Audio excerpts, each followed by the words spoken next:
maçlarda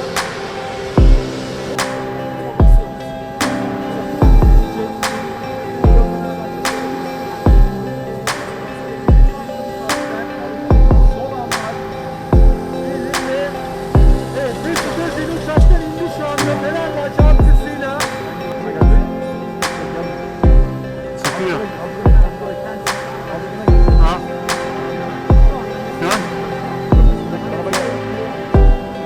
Şu an denge sağlayamayız.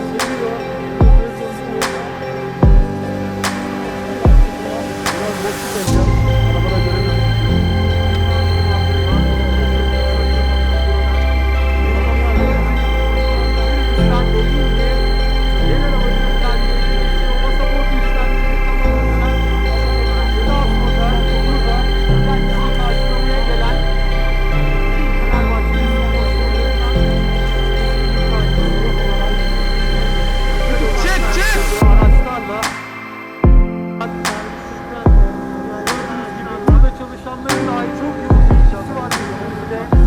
Büyük bir heyecan yarattı transferi.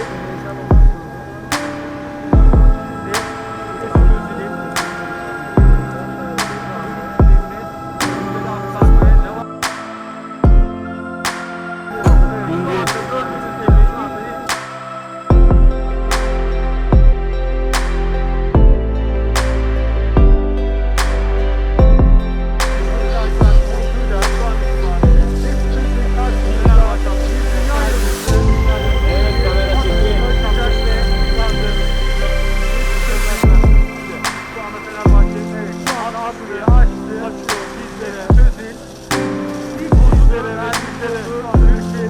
Evet, şu anda 400 TL'yi